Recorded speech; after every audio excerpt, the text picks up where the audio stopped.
जयपुर नामक गांव में मोहन नाम का एक व्यक्ति अपनी बीवी और बेटे के साथ रहता था। मोहन की किराने की दुकान गांव की सबसे बड़ी दुकान थी। यह दुकान काफी अच्छी चलती थी क्योंकि मोहन की दुकान पर हर चीज अच्छी क्वालिटी की मिलती थी। मोहन की दुकान से काफी अच्छी कमाई होती थी। उसका घर भी गांव का सबसे अच्छा और बड़ा घर था और घर में किसी चीज की कोई कमी नहीं थी। परंतु मोहन कभी भी अपनी दुकान से किसी को उधार पर या मुफ्त में कोई चीज नहीं देता था। चाहे कोई कितना भी मजबूर हो या कोई गरीब बिना पैसे के उसकी दुकान से कुछ मांग ले, पर मोहन बिना पैसे लिए कोई चीज नहीं देता था। एक दिन मोहन की दुकान पर उसका पड़ोसी दीनानाथ आया और उससे कुछ सामान उधार मांगने लगा। अरे भैया, मुझे घर के लिए कुछ राशन चाहिए था। घर में सामान खत्म हो गया भैया, परंतु मेरे पास पैसे नहीं है। 2-4 दिनों में जैसे ही मुझे तनख्वाह मिलेगी मैं तुम्हारे पैसे चुकता कर दूंगा भैया। देखो भाई, मेरी दुकान पर सब चीजें बहुत अच्छी क्वालिटी की मिलती हैं, परंतु मैंने एक उसूल बना रखा है कि मैं उधार नहीं देता, समझे? अरे भाई, मैं तो तुम्हारा पड़ोसी हूँ, क्या तुम मुझे भी उधार नहीं दोगे? तुम जानते हो कि मैं 2-4 दिन में तुम्हारे पैसे लौटा दूंगा भाई। दीनानाथ के बहुत कहने पर भी मोहन उसे उधार नहीं देता। देखो भाई, उधार के लिए मुझे माफ करो। जब तुम्हारे पास पैसे आ जाएं, तब आकर सामान ले जाना, ठीक है? गांव के लोग उसकी इस आदत से बहुत परेशान थे। ये जानकर भी लोगों को उधार नहीं देता। एक दिन गांव के एक बुजुर्ग मोहन को समझाते हैं। देखो बेटा मोहन, तुम्हें भगवान ने बहुत कुछ दिया है, तुम्हें थोड़ा दान पुण्य करना चाहिए बेटा। यदि तुम बड़े बड़े दान नहीं कर सकते तो कम से कम अपनी दुकान पर आने वाले ग्राहकों को उधार पर सामान देकर ही मदद कर दो। वे लोग तुम्हें दुआएं देंगे बेटा। मोहन सबकी बातें सुनता, परंतु वह अपने उसूल को नहीं तोड़ता। सारा गांव उसकी इस आदत को जानता था। वहीं दूसरी ओर गांव के दूसरे छोर पर एक धर्मशाला थी। धर्मशाला में दिन में कई भूखे लोग आते और उन्हें वहाँ भरपेट खाना मिलता। उस धर्मशाला में गरीबों के लिए मुफ्त खाना दिया जाता और बहुत से गरीब लोग रोजाना वहाँ से खाना खाते। उस धर्मशाला में 4 लोग खाना बनाने के लिए रखे गए थे और जनक उस धर्मशाला का संचालक था। चाहे कोई गांव का हो या गांव से बाहर का अजनबी, यदि कोई भी भूखा वहां आता तो उसे खाने को दिया जाता। लोग खाना खाकर बहुत सी दुआएं देकर जाते। गांव के सभी लोग उस धर्मशाला चलाने वाले को बहुत सी दुआएं देते थे। अरे भैया, भला हो इस धर्मशाला चलाने वाले का, जो न जाने कितने ही भूखे लोगों का पेट रोज भरता है। कितने भूखे लोग खाना खाने के बाद उसे दुआएं देते हैं। भाई भगवान उसका भला करे। जनक उस धर्मशाला की देखरेख करता था। मोहन का बेटा अनिल गांव के स्कूल में 10वीं कक्षा में पढ़ता था। मोहन ने घर में कोई कमी नहीं रखी हुई थी, परंतु उसकी बीवी राधा और उसका बेटा अनिल उससे इस बात से नाराज रहते थे कि वह इतना पैसा होते हुए भी किसी प्रकार का दान नहीं करता। एक दिन अनिल अपनी माँ से कहता है, माँ, भगवान ने पिताजी को कितना पैसा दिया है, उन्हें चाहिए कि थोड़ा बहुत दान किया करें। गांव में लोग उनके बारे में बहुत उल्टी सीधी बातें करते हैं। हाँ बेटा, मैं भी उन्हें कई बार समझा चुकी हूँ, परंतु मेरी बात वह बिल्कुल नहीं सुनते। अब देखो, गांव के छोर पर जो धर्मशाला है वहाँ कितना दान पुण्य जाता है और कितने भूखे लोग रोजाना वहाँ खाना खाते हैं। उतना दान ना सही, परंतु थोड़ा बहुत दान तो तुम्हारे पिताजी को भी करना चाहिए। इससे लोगों की दुआएं मिलती है और कितना नाम होता है। तभी मोहन वहाँ आ जाता है और उनकी बातें सुन लेता है। देखो, मुझे शिक्षा देने की कोई जरूरत नहीं है। मुझे जो करना है वो मुझे पता है। क्या तुम लोगों को मैंने कभी कोई कमी होने दी? और दान पुण्य का दिखावा करना मुझे अच्छा नहीं लगता। उसकी ऐसी बातें सुनकर अनिल और राधा चुप हो जाते हैं और समझ जाते हैं कि वह अपने पिताजी को नहीं समझा पाएंगे। इसी तरह दिन बीत रहे थे। गांव की धर्मशाला खूब बढ़िया चल रही थी और बहुत से भूखे लोग वहां खाना खा रहे थे। और इस तरफ मोहन के व्यवहार में कोई फर्क नहीं आ रहा था। उसे कोई फर्क नहीं पड़ता था कि गांव के लोग उसे क्या कहते हैं। गांव के लोग उसके बारे में तरह तरह की बातें करते थे कि कितना कंजूस है भाई, है? भगवान को न मानने वाला आदमी है भैया। इसके मन में कोई भी दया भाव नहीं है रे। अरे ये कभी भी बिना पैसे के किसी को कुछ नहीं देता। बताओ, भगवान न करे इस पर यदि कोई संकट आ गया तो ये किसी की दुआओं में भी नहीं आएगा। हाँ।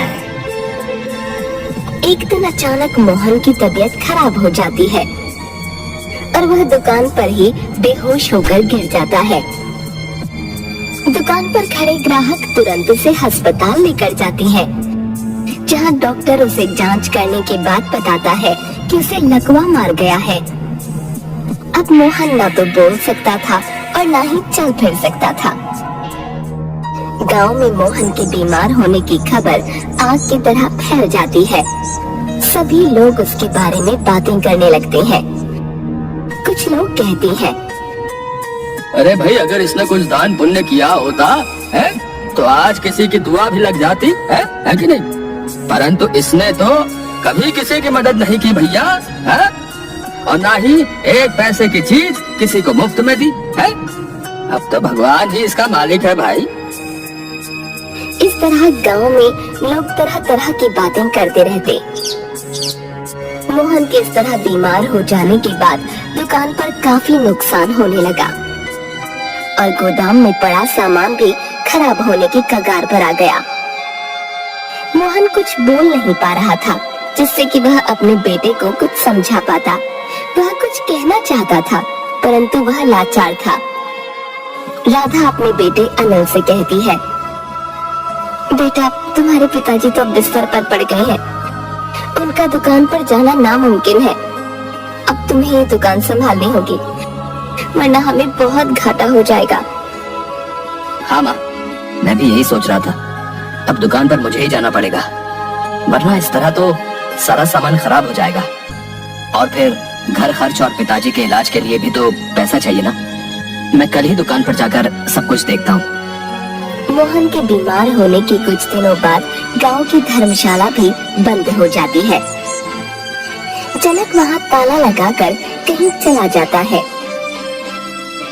सभी लोग बहुत हैरान होते हैं। इतने सालों से यह धर्मशाला एक दिन भी बंद नहीं हुई, परंतु अचानक ऐसा क्या हो गया जो इस धर्मशाला पर ताला लग गया।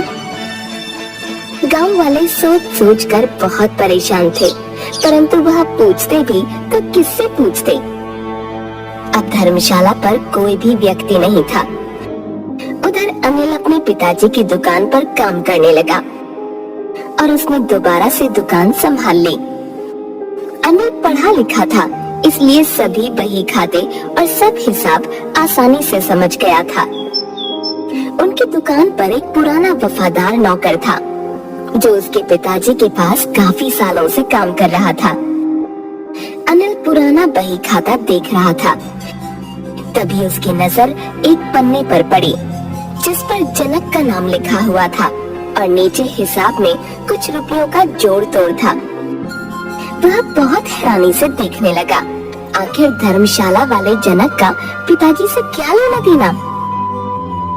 काफी सोचने के बाद भी उसे कुछ समझ नहीं आया। आखिरकार उसने उस पुराने वफादार नौकर को बुलाया और उससे पूछा, अब क्या आप जानते हैं कि पिताजी धर्मशाला बनाने वाले जनक को हर महीने इतने पैसे क्यों भेजते थे?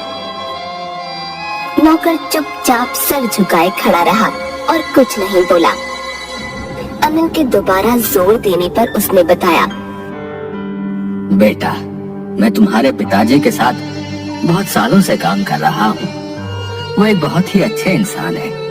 वो काम करने वाले सभी नौकरों को अच्छी खासी तनख्वाह देते थे और जरूरत पड़ने पर मदद भी करते थे। परंतु वो नहीं चाहते थे कि उनकी मदद लोगों के सामने जाहिर हो। तुम्हें जानकर हैरानी होगी कि धर्मशाला में जितने भी लोग खाना खाते थे वो सब भी तुम्हारे पिताजी ही करते थे। गांव वाले न जाने उनके बारे में कितनी बुरी बुरी बातें करते रहे, परंतु उन्होंने कभी भी अपनी इस अच्छाई को लोगों के सामने जाहिर नहीं किया। वो कहते थे कि इंसान अच्छा काम करे परंतु उसका ढिंडोरा ना मचाए। नौकर के मुंह से ये बातें सुनकर अनिल के पैरों तले जमीन खिसक गई। वो मन ही मन बहुत पछताने लगा। उसने अपने पिताजी को कितनी बातें सुनाई थी। वह मन ही मन अपने पिताजी के कामों पर गर्व महसूस करता है और अगले ही दिन से दोबारा से धर्मशाला में गरीबों के लिए खाना शुरू करवा देता है। अनिल जनक को अपने पास बुलवाकर उसे समझाता है। देखो भैया, मेरे पिताजी ये धर्मशाला चलाते थे, परंतु किसी को भी इसकी कोई खबर नहीं थी। उनका नाम कहीं पर भी नहीं आता था। उन्हें ये पसंद नहीं था कि उनके किए गए दान के बारे में कोई जाने। अब वो बहुत बीमार हैं और कुछ कह भी नहीं पा रहे, परंतु मुझे पता चल गया है इस धर्मशाला का सारा खर्च मेरे पिताजी ही उठाते थे। अब मैं दोबारा से इसे शुरू करना चाहता हूँ। पहले की तरह से ही काम शुरू करवा दीजिए और भूखे और जरूरतमंद लोगों के लिए खाना बनवाना शुरू कीजिए। मैं हर महीने पहले की ही तरह पैसे भेज दिया करूंगा, परंतु ध्यान रहे जैसा काम पिताजी करवाते थे वैसा ही होना चाहिए और किसी को इस बात का पता नहीं चलना चाहिए कि काम कौन करवा रहा है। जी, जैसा आप कहें। पहले भी सेठ जी ने मना किया था, इसलिए आज तक ये बात किसी को भी नहीं पता चली। आगे भी मैं किसी से नहीं कहूंगा। सेठ जी जैसे लोग दुनिया में बहुत कम होते हैं। भगवान उन्हें स्वस्थ करे। इस तरह कुछ ही दिन बीतते हैं और मोहन की तबीयत ठीक होने लगती है। मोहन के घर वाले बहुत खुश होते हैं। मोहन का डॉक्टर अनिल से कहता है, ये तो एक चमत्कार से कम नहीं है। ऐसे मरीज मैंने ठीक होते नहीं देखे, परंतु तुम्हारे पिताजी इतनी जल्दी ठीक हो गए, ये तो बहुत ही खुशी की बात है। अनिल मन ही मन समझ गया था आखिर नेकी का फल कभी ना कभी तो मिलता ही है। मेरे पिताजी ने न जाने कितने गरीबों और भूखे लोगों को खाना खिलाया, जिनकी दुआएं उन्हें लगी और आज वो बिल्कुल स्वस्थ हो गए।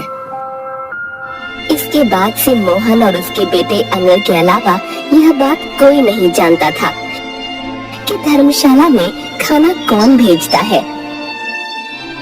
धर्मशाला पहले की ही तरह रोजाना भूखे लोगों का पेट भरना शुरू कर देती है। मोहन पहले ही की तरह धर्मशाला चलाता रहता है, परंतु गांव में अभी भी किसी को नहीं पता था कि वहाँ का खर्चा आखिर कौन उठाता है।